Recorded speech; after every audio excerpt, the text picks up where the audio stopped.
Olá, alunos dos sétimos anos, vamos para mais uma quinzena de aula, semana de 16/11 a 30/11 para encerrarmos o mês, né? Hoje nós vamos começar aí o capítulo 8 da apostila do quarto bimestre, que tem como assunto clássico e romântico nas artes. Então eu peço que vocês abram a apostila na página 11 e acompanhem a leitura.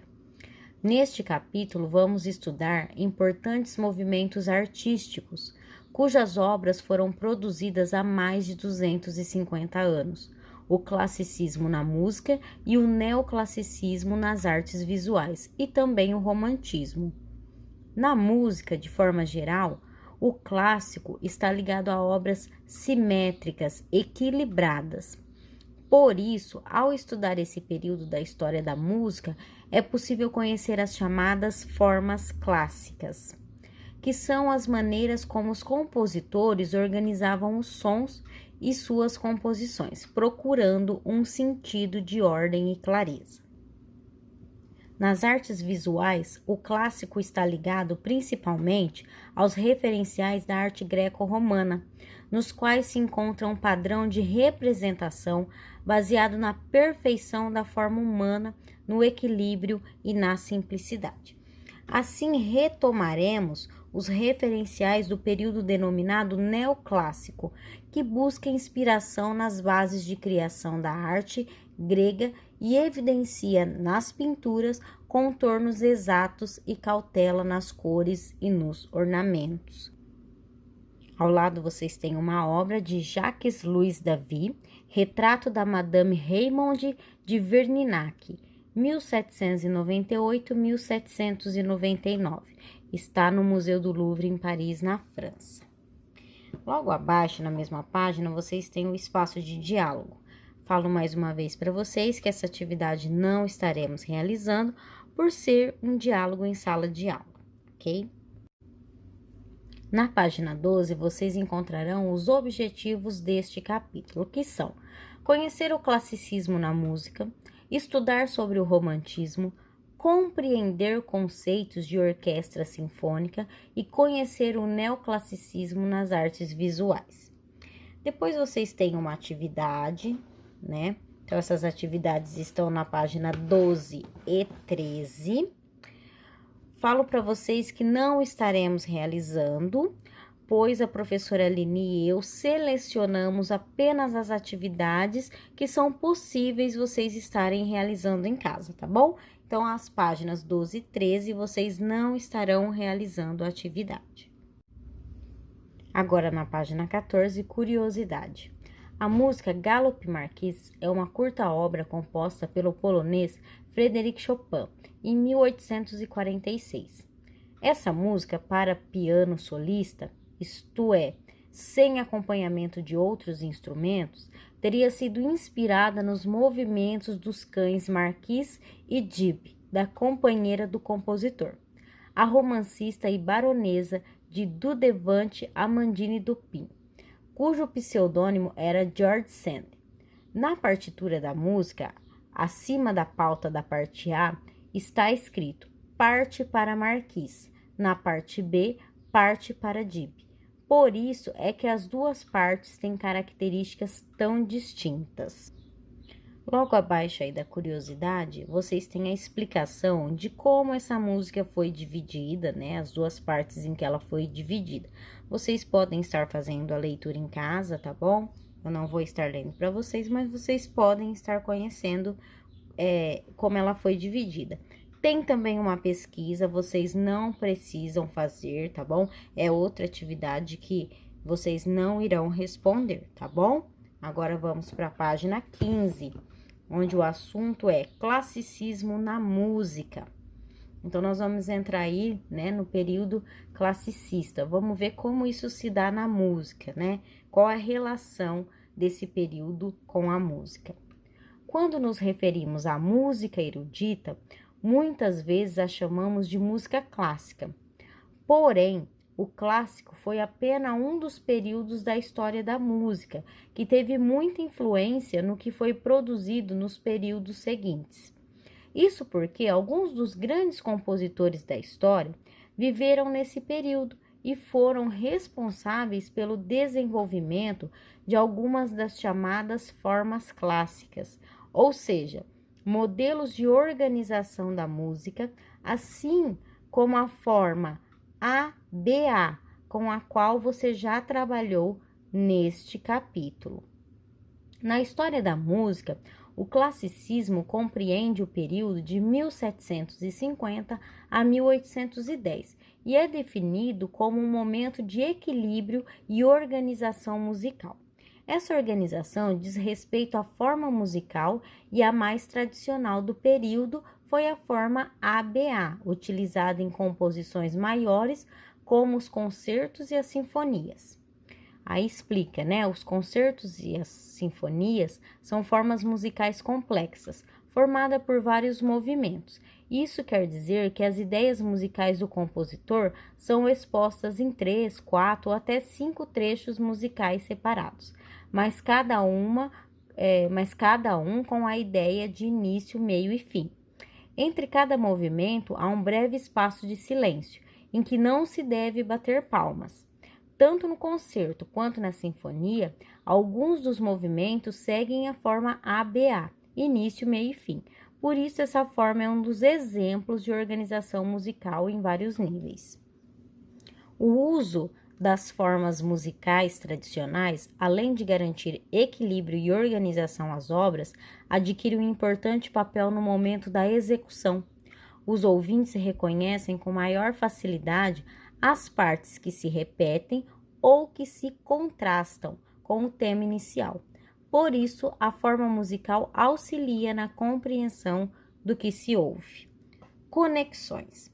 Um dos mais importantes compositores do período clássico foi o austríaco Mozart, que viveu entre 1756 e 1791 e é considerado um dos gênios da música. Em 1787, Mozart compôs uma obra intitulada Eine kleine Nachtmusik, conhecida como Serenata para Instrumentos de Corda ou Uma Pequena Serenata. Essa obra é formada por 4 movimentos. O terceiro movimento, denominado Menueto Allegretto, tem a ver com dois elementos importantes. O minueto, que se refere à forma musical da peça, e o allegretto, que se refere ao andamento da música, ou seja, à velocidade de sua execução. Nesse caso, o termo da língua italiana significa que a música deve ser tocada moderadamente rápido, cerca de 100 a 120 batimentos por minuto, como se o ritmo da música fosse o dobro do ponteiro do segundo no relógio.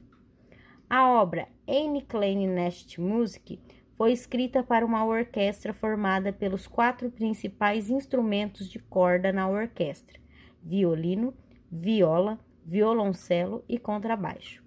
Em comum, todos esses instrumentos têm o fato de que, para soar, precisam que suas cordas sejam postas em vibração.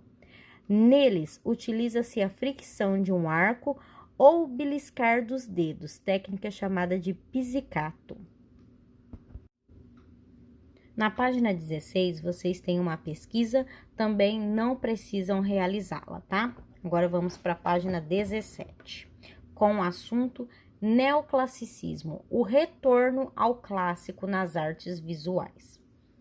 No final do século XVIII, entre os anos de 1750 e 1820, nas artes visuais, ocorreu o retorno aos referenciais de representação do período clássico da Grécia, que compreende representações perfeitas da figura humana, formas simétricas e figuras em posicionamento estático. Esse retorno resultou em simplicidade e equilíbrio, fatores que ganharam espaço em representações com características ilustrativas, o que se pode ver em pinturas e esculturas da época, como obras dos pintores Jacques-Louis David, Rafael Sanzio, Michelangelo, entre outros. E aí vocês têm mais uma obra de Jacques-Louis David, A Morte de Sócrates. Então, são as características desse neoclassicismo, né? Trazendo características do clássico, né? São a figuras humanas perfeitas, né? Formas simétricas e sempre estáticos, né? Não representam movimento. Na sequência, acompanhem comigo. O pensamento objetivo e materialista dos gregos sobre o mundo se refletiu de modo considerável na arte desse período, principalmente na arquitetura e na escultura, que tinham como base o equilíbrio, a harmonia, a ordem e a moderação. Os artistas transpunham na arte seus ideais de glorificação do homem como o centro do universo. E, mesmo que muitas esculturas representassem deuses, estes sempre serviam para a satisfação dos próprios homens. E aí vocês têm mais uma obra de Jacques Louis David, A Morte de Marat. Então, né, nessa página vocês encontram as características do neoclassicismo. O neoclassicismo nada mais é que um novo clássico, né? Traduzindo aí a palavra. Então, ele traz as características do classicismo nas artes visuais. Agora, na página 18, o espaço de diálogo vocês não irão realizar, tá bom? Vocês sabem, né? Sempre uma conversa em sala de aula, não estaremos fazendo. Agora, na sequência aí, de olho na tecnologia. O fotógrafo e artista plástico francês Léo Caillard resolveu dar um ar mais contemporâneo às esculturas clássicas gregas. Com a ajuda de programas de edição de imagens, o fotógrafo decidiu vestir esculturas de Paris e Roma com roupas da atualidade. A tarefa não foi tão simples assim, pois ele teve que fotografar modelos humanos e depois, em estúdio, tentar combinar as fotos com as esculturas. Fundindo arte, tecnologia e imaginação, entrelaçando delicadamente o novo e o histórico, o artista Léo Caillard busca redescobrir nosso meio social com humor e sensibilidade. Sua série Hipsters em Pedra, Hipster in Stone, de 2012, se tornou um comentário extremamente popular dos nossos tempos, vestindo figuras clássicas da enorme coleção de esculturas do Louvre com modernos trajes dos dias de hoje. Então, esse trecho aí que comenta sobre o trabalho do artista Léo Caillard foi escrito por Nina Azzarello. E ao lado vocês têm a imagem, né, do trabalho dele já pronto, né, uma das montagens que ele fez desse projeto em 2012. Página 19, um pouquinho de Brasil. Já no Brasil, a arte neoclássica tem seu ápice a partir da segunda metade do século XIX, quando artistas começaram a retratar em telas de grandes dimensões cenas históricas e seus heróis. Um dos artistas que se destacou nessa época foi Pedro Américo. Ele pintou a obra Independência ou Morte, que representa um fato importantíssimo para o cenário histórico brasileiro, a independência do Brasil. Processo ocorrido no período entre 1815 e 1822, quando o Brasil se emancipava do Reino de Portugal. Essa conquista é comemorada no dia 7 de setembro, data em que, no ano de 1822, Dom Pedro I teria dado o grito de independência às margens do Riacho do Ipiranga. E aí vocês têm a obra do artista Pedro Américo. Pedro Américo nasceu na Paraíba em 1843 e desde pequeno demonstrou interesse pelo desenho. Em 1852, participou como desenhista da expedição científica do naturalista Louis-Jacques Brunet. Depois, no Rio de Janeiro, estudou na Academia Imperial de Belas Artes, onde obteve muito êxito, o que lhe possibilitou uma bolsa de estudos na Europa. Lá, estudou na Escola de Belas Artes de Paris e foi aluno de vários artistas, entre eles Jean-Auguste Dominique Ingres, pintor e desenhista. Em 1864, o artista retornou ao Brasil, foi professor na Academia Imperial de Belas Artes e realizou muitas obras importantes, tais como Batalha do Campo Grande, Ataque da Ilha do Carvalho, O Paço da Pátria, entre outras. Com a vinda da corte portuguesa Para o Brasil, no ano de 1808, o país passou por significativas mudanças nos mais diversos setores, entre eles a arte. Nesse campo, a maior mudança ocorreu em 26 de março de 1816, quando desembarcou no Rio de Janeiro um grupo de artistas que fazia parte da Missão Artística Francesa, composta por pintores como Jean-Baptiste Debré e Nicolas-Antoine Taunay, que eram pintores de paisagem, desenhistas e escultores, como Auguste-Marie Taunay, além de gravuristas e arquitetos. Essa missão pretendia criar uma Academia Nacional de Belas Artes e mudar o quadro artístico da época, que até então era bastante voltado à religião. A partir daquele momento, a arte deixou de representar e servir apenas à igreja e passou a evidenciar o homem e seus fatos heróicos. A Academia Imperial de Belas Artes foi inaugurada em 1826 e mudou a arte no país. Com o ensino baseado na arte neoclássica, a academia seguia o modelo da Escola de Belas Artes de Paris, na qual os alunos aprendiam com rigorosas regras, como a cópia de obras originais de grandes artistas da Europa, o desenho de observação de modelo nu e o desenho de memorização. Página 20. Romantismo na música. Na música, após o neoclassicismo, teve início o romantismo, que compreende o período que vai de 1790 a 1910. Se no neoclassicismo estudamos a organização e o equilíbrio na música, no romantismo isso é ampliado para dar conta da descrição musical de elementos como o mistério e a fantasia, palavras-chave do período romântico presentes também em outras artes. No romantismo, aconteceu o desenvolvimento de formas musicais menos rigorosas.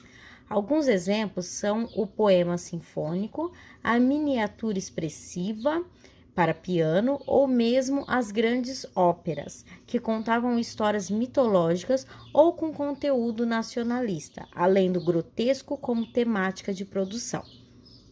As principais características desse período são o aparecimento e a glória de muitos músicos que executam seus instrumentos musicais com grande rapidez e destreza, chamados virtuosos, e a escrita de obras com a tentativa de se registrar a sonoridade da pátria, ou seja, o nacionalismo musical. Para atender à grandiosidade dessas produções musicais, um dos agrupamentos musicais mais associados à música erudita foi também se transformando, a orquestra sinfônica. Orquestra sinfônica. Durante o romantismo, novos instrumentos foram incorporados à orquestra, encontrada no período em que vigorou o neoclassicismo. Além disso, o número de instrumentos foi ampliado para dar conta da sonoridade das grandes obras que foram sendo compostas. Aos poucos, os instrumentistas desenvolveram novas técnicas para apoiar as inovações expressivas dos compositores. É por isso que se pode afirmar que a orquestra, como conhecemos hoje, foi influenciada pelos ideais do movimento romântico. E aí vocês veem a organização de uma orquestra. Não é novidade para vocês, né?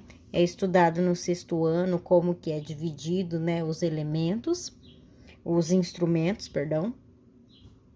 A orquestra se divide no palco de um teatro e suas apresentações ocorrem de acordo com as 4 famílias de instrumentos: as cordas, os sopros, madeira, os sopros, metal e as percussões.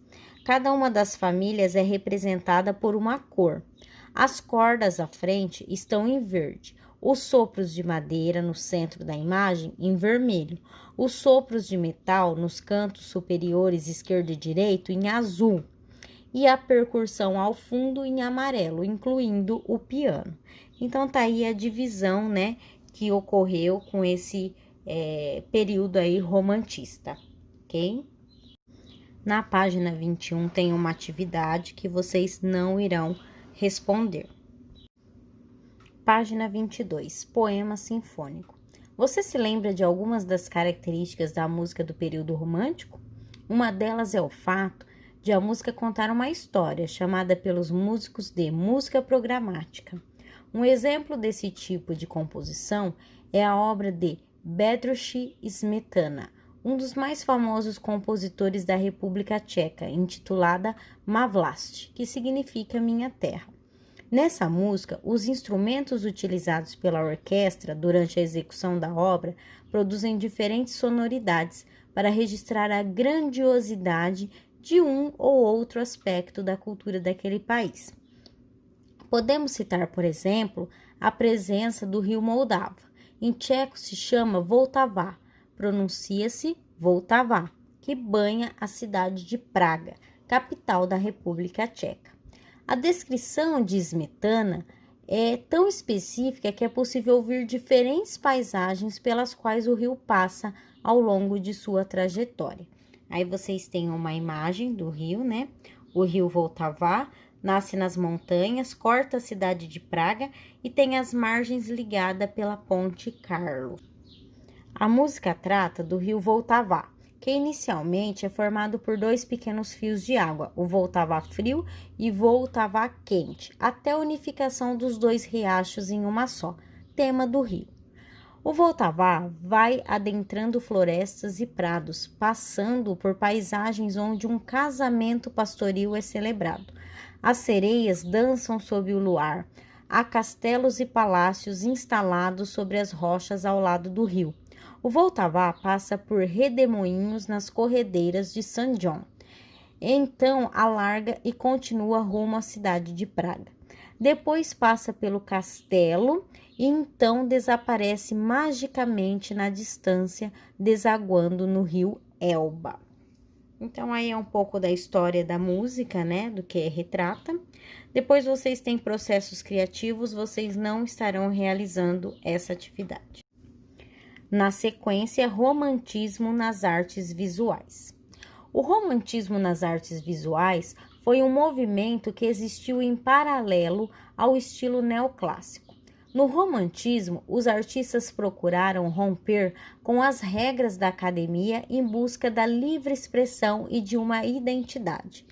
Havia naquele momento a ênfase no sentimento e na imaginação, a valorização da natureza para a criação artística e o nacionalismo, além de uma estética do grotesco e do sombrio, com uma concepção do que seria o belo. Os temas mais presentes na pintura romântica da época eram os fatos da vida dos artistas, a introspecção, a mitologia grega e a natureza. Observe nas imagens a seguir o modo como as características do romantismo aparecem nas obras. Aí vocês podem observar a obra, né, intitulada Nascer da Lua sobre o Mar, de 1822, do artista Caspar de Friedrich. Então, essa obra, né, observem nela, procure achar nela essas características que eu li para vocês mais acima aí. Então, observem o sombrio, né, os elementos da natureza. Então, tudo que eu citei de característica, tentem enquadrar aí nessa obra. Na pintura do alemão Caspar Friedrich, é possível notar algumas das características que se destacam no romantismo. A principal delas é a ligação entre o estado de ânimo dos personagens e a natureza. Se o personagem está triste, desiludido, o céu é representado nublado ou sombrio. Nessa obra, podemos notar várias tonalidades de cor associadas a diferentes estados de espírito, alguns mais sombrios e outros mais luminosos e radiantes. Então, observem essas características aí na obra do alemão. Já na pintura de Goya, há a representação de uma cena mitológica. Saturno, o rei dos titãs, devora um de seus filhos. De acordo com o mito, Saturno foi avisado por sua mãe que um de seus filhos lhe roubaria o trono.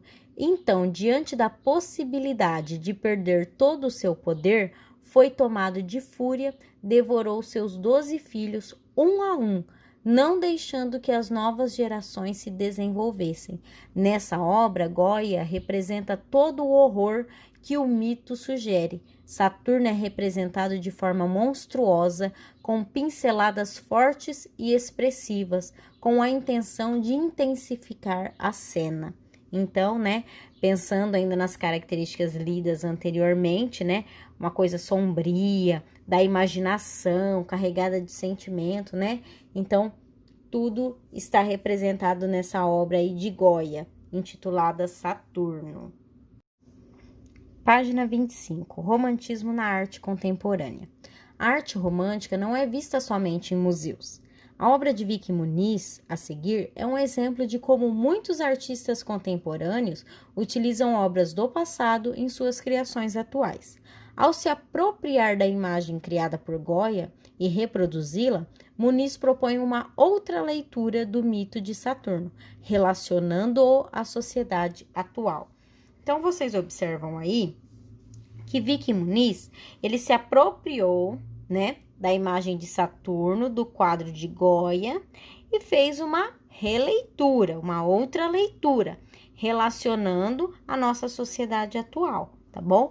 Então, nós temos até no título, sendo Saturno devorando um de seus filhos, depois de Francisco Goya, série Imagens de Sucata, de Vicky Muniz. Então, o que a gente percebe, né, ao redor desse Saturno? Sucatas, né, a gente vê aqui pedaço de carro, lixo, né, mas também coisas aí do dia a dia, mas a maioria são coisas que foram descartadas, então tá aqui ao redor dele, né, então é uma releitura de uma obra antiga, tá bom? Na sequência aí vocês têm espaço de diálogo, não é para realizar atividade, e terminamos então a apostila aqui nessa página 25. Aqui na página 26 tem também atividade, tem festa das artes, tem o que aprendi, mas são atividades que não são possíveis vocês realizarem em casa, atividades mais complexas. Então, nós encerramos a apostila por aqui, mas a atividade, né, que vocês terão que realizar para essa semana estará num outro vídeo que eu vou estar enviando para vocês. Então, é importante que vocês assistam a esse vídeo e ao vídeo que eu encaminharei junto, tá bom? Como atividade complementar. Então, por essas semanas é só, né? Então, vocês têm aí esses 15 dias para realizar a atividade. Eu agradeço a atenção e até a próxima.